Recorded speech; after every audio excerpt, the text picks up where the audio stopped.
Hi, everybody.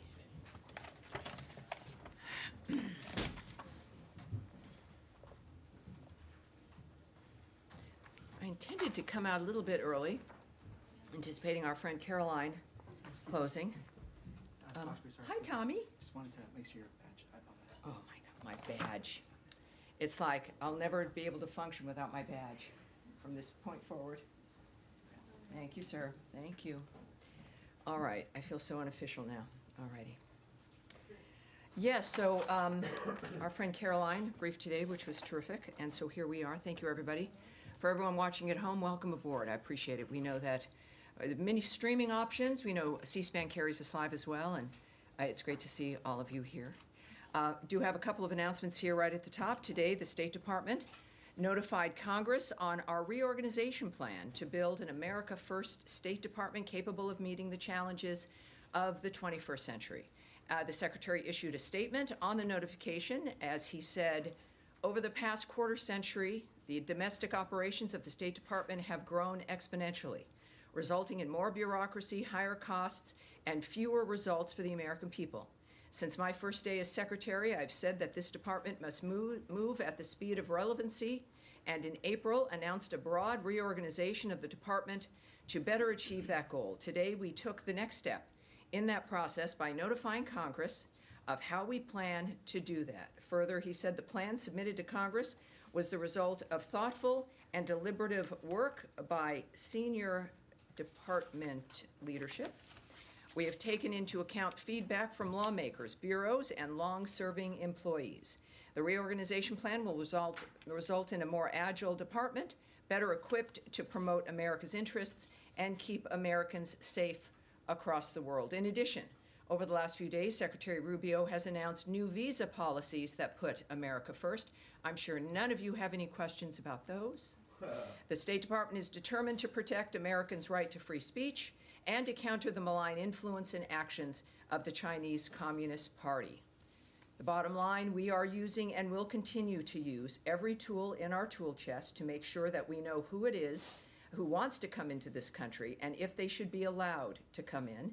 Every sovereign nation has a right to secure its borders and to make sure they know who is in their nation and if they are safe to be here. And finally, Secretary Rubio met with the North Macedonian Minister of Foreign Affairs today and his delegation. I had the pleasure of being at that meeting as well.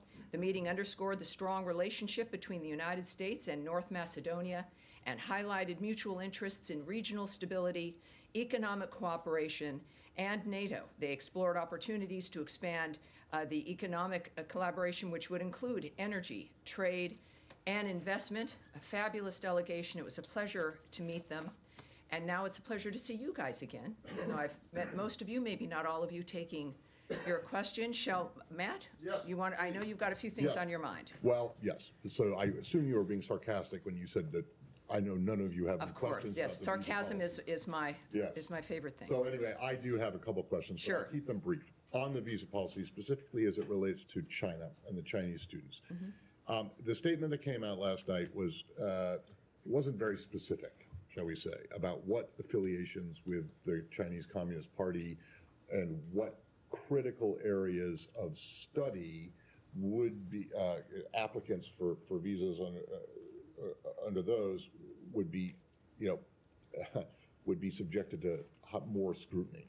So I'm wondering if there is an answer to what is the actual, Chinese Communist Party affiliation that would make you ineligible for a visa, or what are examples of the critical areas in which we'll be subject to?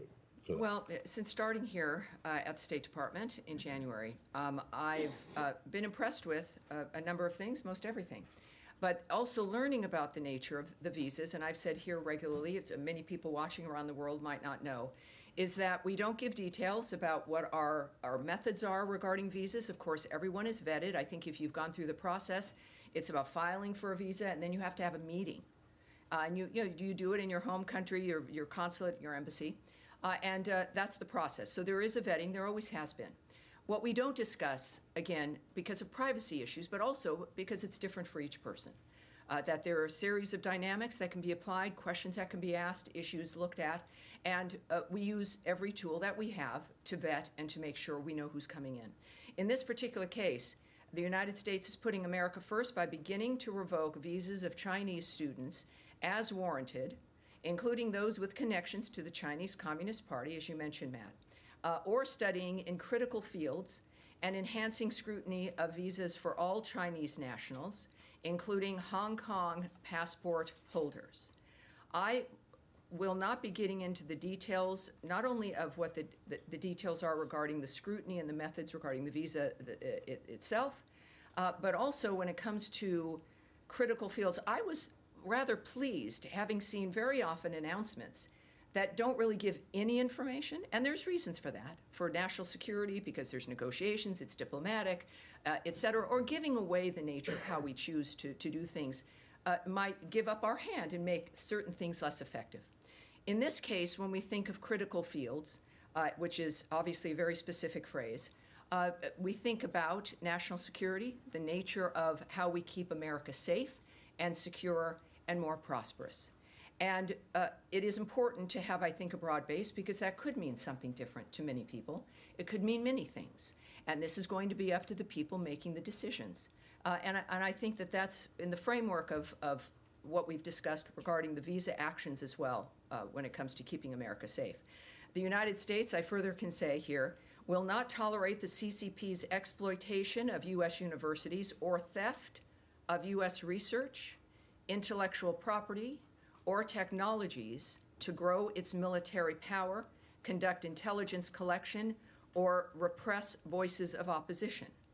The Trump administration is focused on protecting our nation and our citizens by upholding our national security and public safety through our visa process, obviously very openly and transparently applied by Secretary Marco Rubio. Every visa adjudication is a national security decision, every single one of them.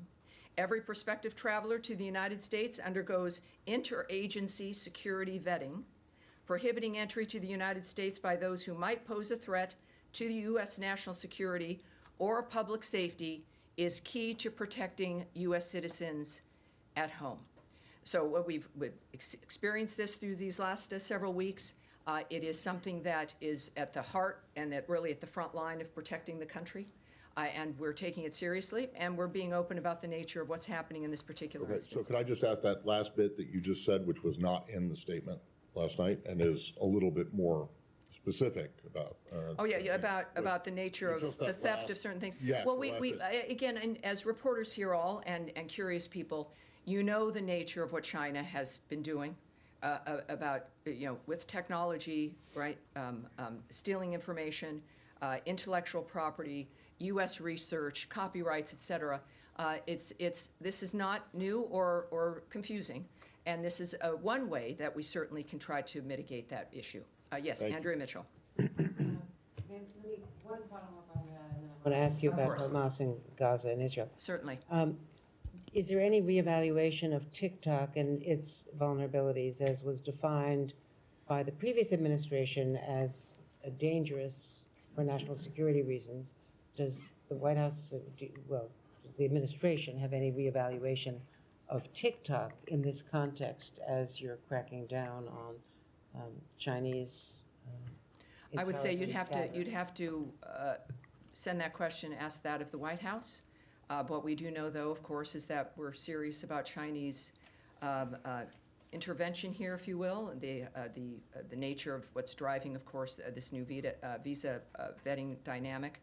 But for that specifically, I know the President has spoke on it. You'll need to ask the White House. And let me ask you about the Yes. possibility of a tentative acceptance by Israel of a ceasefire. Let me come back to you on that. I think many of you also have the visa questions, correct? Are we dealing, let's stick with visas, because there's many different issues at hand, not just this one regarding China. So European Daphne. issue as well? Yeah, we'll get to Gaza after that, yes. Thank you. There are hundreds of thousands of Chinese students currently in the U.S. What proportion does the State Department expect will face visa revocations? Oh, I can't answer that at all. I mean, one of the things we also, even if I was inclined to want to answer, is we're not going to speculate on where this would go. A lot of this clearly is, perhaps has not been done before, as we look at this dynamic and make a determination of exactly what's been happening in this country. A great deal of what President Trump has done and what Secretary Rubio is doing is beginning to look at certain things, whether it's foreign aid, the nature of visas, how people are getting here, what's happening at the universities, the things we've seen that we don't like that have emerged from them. But I certainly would not hazard to suggest that the numbers matter. What the story is here is that the issue of being serious about safety for the country matters, and we're going to look at that at every single front. So I think it's less about numbers and more about the fact that we're keeping America safe and taking the actions that we need to do that. At the tail end of Trump's first administration, the U.S. revoked visas for more than 1,000 Chinese students and researchers that were deemed security risks. Should we expect the actions that Secretary Rubio announced yesterday to exceed those first-term measures? You love the numbers. She loves the numbers. Daphne from Reuters. How many originally did you say Chinese students were here? The hundreds of thousands. Hundreds of thousands. And so you've provided a number of about 1,000, which I'm not quite sure how that number even would have been a number that you could rely on, because Consular Affairs does not provide numbers. We don't discuss visas that are issued, visas that are removed, things that are revoked. Those are numbers that are not shared, are not provided, and I would suggest using caution if someone has given you a number like that. I have no idea what the numbers will be. What I do know is that the people who are deemed to be a threat to the country or a problem now will be vetted again or looked at seriously, and Americans will be safer. That's the story here. And then just on the visa restriction policy announced yesterday over the censoring of Americans, can you provide any specific examples of what actions prompted the U.S. to institute this policy? And when might we expect any visa restrictions to be implemented? In a case like this, you're looking at a policy that is a reflection of what the Trump administration and the American people care about, which is the idea of Americans being censored. We experienced this through COVID, the nature of our ability to be able to speak our minds. And while I won't give you, or can give you, or would give you specifics about how this particular restriction would be approached, which is not done in a blanket way, right? That there's individuals who are flagged or who are seen as being a participant in some aspect of the censorship of Americans. What I can say is that all of what you see emanating from the Trump administration and the State Department is a reflection of the policy of this administration and what the American people want and expect when it comes to what their futures are going to hold. Again, on visas, Yes. Hold on, please. Still on visas. Still on visas. One moment, I'll be back with you. Yes. One on the cable that went on Tuesday, it said they expected this expanded social media vetting guidance for visa applicants to go out in the coming days. Are you still tracking that timeline, and give us any Yes. guidance on what that is going Yes, to I look can't like? give you a specific timeline, but there will be more information. What I can say is that, in general, because that was an internal communication that was leaked, at the same time, we have confirmed that the details are accurate. Also, the Trump administration is focused on protecting our nation and our citizens by upholding the highest standards of national security and public safety through the visa process specifically. Every adjudication, as I noted to you, is a national security decision. And a visa, as a reminder, is not a privilege. It's a privilege. It's not a right. It's not a birthright. It's not something that you're owed, no matter where you come from. Every prospective traveler to the United States undergoes interagency security vetting. And this is important with these conversations because it seems like only certain groups are facing vetting with visas. Every single person does. So I would say that, yes, you're going to get more information. And this is, as a result, not an interminable kind of end. There is an end point, and it should be rather quick as consulates and embassies make adjustments when it comes to how they handle Can we visas. expect the appointments to open back up immediately after that guidance goes out to posts? Well, one thing I can tell you, a few things I can say is people can still make their application, do their regular steps, but it's a two-step process, right? You apply, and then you have to get an appointment to meet with people, to talk with them. Unlike often with the passport or something, there's a very specific process. So right now, there might be some delay, and what I'm told to encourage people to do is to regularly check to see when those spaces open. So as opposed to, let me just say, I would not be recommending that if this was going to be weeks or months. So if you've applied for a visa and you want to, please do. Then if you're not getting an appointment, there's an online system. You continually recheck to see when those spots might open. I can't tell you immediately after some, indeterminate moment of an action, but I can tell you that it's something that would happen perhaps sooner than later. And then one more. On Harvard, my understanding is that you are now reviewing all of the visas of Harvard-affiliated visa holders, not just students. Can you confirm that? And why is this broader review taking place? Do you expect it to impact medical professionals, for example, professors at the university? I hesitate only because all of this is regarding visas and the nature of our mission and the approach that we take regarding who is being scrutinized and how we're going to approach. So we're going to put that off. I think we probably will have a bit more on that next week, perhaps, but we'll put that off now. But what I can say clearly with all of the news over the last 48 hours is that the visa process is a key component of keeping the country safe. It is not targeted at certain only specific individuals. This is an overarching national security action, and we are acting quickly. Obviously, we're a nation that loves people coming here the legal way, and we want to help facilitate that, but not at our own risk. Sean. Sure. More on the visas. If you don't mind me emphasizing, as Daphne and Matt asked you, on the language, the Secretary's statement yesterday, aggressively revoke visas for Chinese students, including those with connections. It's not specific. He's not saying specifically those with connections. So, there are 277,000 Chinese students in the United States. Should all of them feel that they're at some risk of having their visas revoked? I think everyone who's here on a visa has to recognize, certainly is what they've seen over the last few months, that America takes their visas seriously, that vetting is not a one-time process, it's continuing. And that if things happen, if you get arrested, if there's some kind of an issue, it's probably going to be seen at some point. But I do think that with this particular dynamic, it's clear that there's an interest in making sure that those who are here from China on a visa understand that we are taking our national security seriously, and we are looking at their visas, and if everything's fine, terrific. But that will be a vetting that certainly continues and is important, clearly, to the administration. Okay, and a bit broader, you said if everything is fine, you're welcome. More broadly, all these things that are going on with the student visas, with the vetting, with the suspension for now of new appointments. Is it still a priority for the administration to encourage students to come to the United States? They have other options. It's been said that Hong Kong, for example, is now saying students at Harvard, doctoral students, have a fast track to go there. Is there any concern that the U.S. is losing a competition? After all, there's $50 billion into the economy from international. Yeah, well, people come here because this is where you start new lives, where you have every opportunity in the world. There's a reason why people come here. It's because of what the country represents. Yes, the excellence of our schools, and we want to keep it that way. We want parents who send their children, whether they be from a different country or America, to an American university, that they can recognize their child when that child returns home.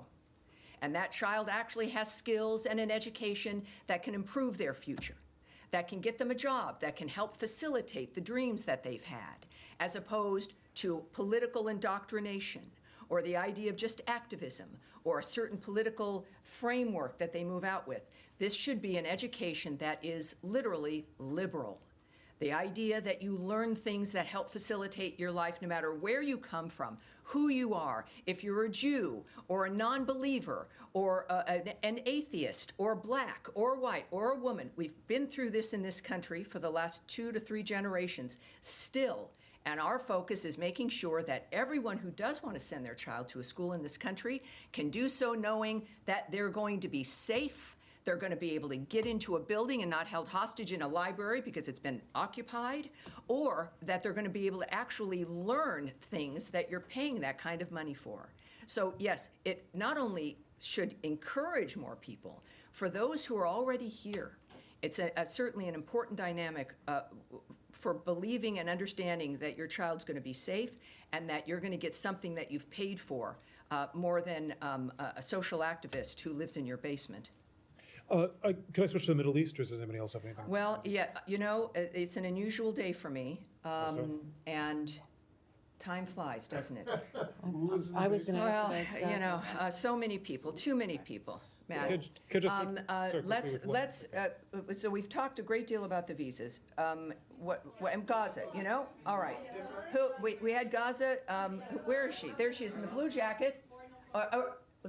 You'll be second. We'll go to Andrea on Gaza, and then we'll go into the back.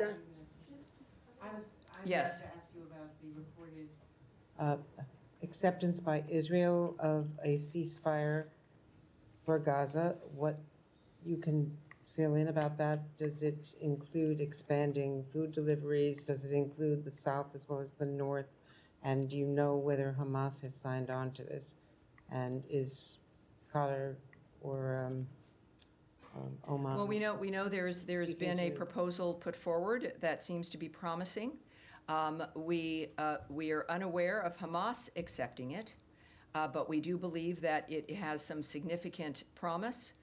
We would, of course, as you might imagine, it's been a goal of the administration to get all the hostages out, certainly the bodies that are being held. And so, and I believe that Caroline addressed this too, I think, earlier. Yes, so there is some optimism, some important optimism, but the aspect regarding Hamas and its position is unknown at this point. But I think that there's some optimism regarding what has been proposed. And do you know if this came from Mr. Witkoff and Germer and the other envoys who were here from Israel this week? Well, I believe that certainly Special Envoy Witkoff, as he's been involved in most issues and our successes, but at this point, we're still waiting to get some kind of a final point put on that. Which would allow even more humanitarian aid to move in, and certainly the return of hostages and bodies. This is what we always are working on, and we're excited that this might be a good development. All right, Nadia. Thank you. I'm following up on Gaza again.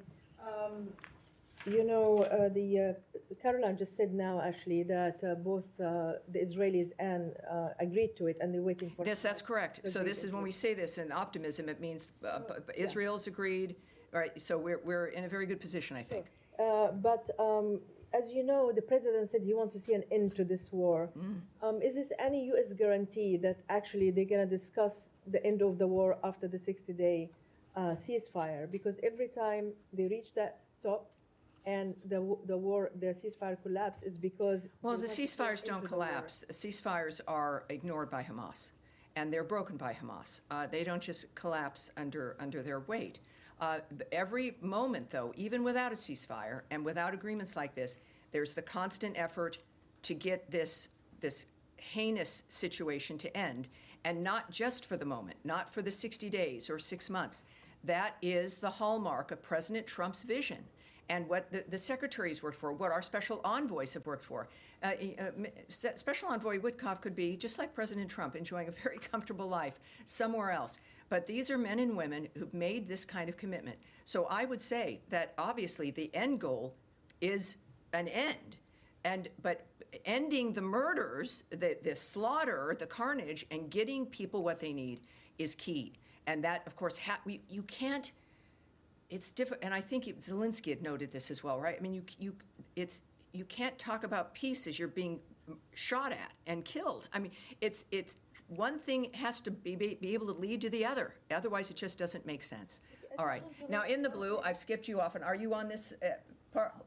I want to go back to the visa. All right. Let's get one more question regarding Gaza and yes, in Middle East. Go ahead. Okay. Go ahead. Yes, you go ahead first. We won't go right back. We won't go to visas. We've spent a great deal of time on that. Go ahead. Me? Okay. Yeah, go ahead. Yeah. I got a Gaza visa question rolled into one, so it's jackpot. The Mahmoud Khalil case, the federal district judge ruling yesterday that while he found that Khalil gave insufficient responses to allegations that he omitted key information from his application, the judge also ruled that Secretary Rubio's determination that Khalil's activities would have an adverse impact on American foreign policy were unconstitutionally vague. Does the secretary have a reaction to that, number one? And number two, does it change the position or the tactic going forward in these Yeah, types of so cases? again, let's just take that back for next week. I mean, I do want to get a direct response for you for that, but I literally have to go in a few minutes, and normally I would stay for as long as I could, but there's something I can't avoid. Yes, yes. All right, we'll go to Russia, Ukraine. Yes, all right. Obviously, the secretary connected with his counterpart in Russia yesterday. In their call, did Mr. Lavrov give Secretary Rubio any indication of whether and when this peace memorandum that Russia promised would materialize? President Zelensky is saying nobody has seen it, and Secretary Rubio has said it's an important indicator of how serious Russia is about continuing negotiations. So I'm wondering if you have an update. Yes, again, we've said multiple times that we're going to judge Russia based not on what they say, but on what they do. And right now what's happening is not good, right? You've heard that from the president. What I can tell you is Secretary of State Marco Rubio, in fact, did speak with Russian Foreign Minister Lavrov. Secretary Rubio welcomed, as we all did, the exchange of 1,000 for 1,000 prisoners, which happened over the weekend. That was arranged, I believe, while we were in Istanbul, Turkey. The secretary reiterated President Trump's calls for constructive, good faith dialogue with Ukraine as the only path forward ending the war. So that's what we're saying about the call itself, and we'll have to kind of leave that there. On the question of the good faith dialogue, Sure. does the secretary believe that what the Russians have offered in terms of these direct talks with the Ukrainians in Istanbul, is that being offered in good faith? We understand it's the same delegation that was dispatched last time. Is this actually going to move the ball forward, or is it a rehash? Right. Well, that's kind of, I think, at the heart of the current diplomatic dialogues and negotiations. And I won't characterize the secretary's point of view or his approach. I think what he reiterated after this call, I think, speaks for itself, that he reiterated President Trump's calls for constructive, good faith dialogue as the only way to end the war. So that was repeated in that call, and I think that speaks to the secretary's position. All right, yes, sir, go ahead. May I just follow up on that? Can this good faith dialogue continue alongside military offensive? You've got to repeat that first part. This what? Can this good faith dialogue this continue alongside military offensive? Well, obviously, we're going to find that out. Again, we're judging, and I think the president has judged Putin based on the nature of what was clearly extremely frustrating to him regarding the killing of civilians while talks are going on for a ceasefire. And that's a judgment that's going to come from the leaders of this country, the leaders, frankly, of the free world, of whether or not that's possible. And we're going to have to take that moment by moment in this case, I think. And are you guys involved into the second part of Istanbul talks? Are you part of it? I'm not going to go into that. I have nothing to preview for you on that. So yes, sir, go ahead. The president yesterday said that the deal with Iran could happen in the next couple of weeks. The Iranian foreign minister today on X said that media are speculating about an imminent agreement, but he's not sure we are there yet. Any reaction to what he said? Well, people are speculating because maybe somebody goes on radio and starts to speculate and starts to talk and starts to gossip. We don't do that. We've learned that discussing the details of something as sensitive as peace negotiations or a ceasefire does not help. It might be more interesting radio, but that's not how we're operating. It's not how serious agreements benefit. So I'm not going to comment on that. What I do know is that every report after our meetings is that it's that they've gone well and that progress has been made. Iran is at the table, and progress has been made based on the lines of President Trump, what his lines are, that there will never be a nuclear weapon, that there will not be enrichment. And we make progress every single meeting. And that, unfortunately, in our very strange short day, that is going to be it today. I know there's more, and of course, I'll see you soon, and you also know how to reach all of us. All right, thank you, everybody. That really is it. Thank you, appreciate it. Have a great day. Thank you.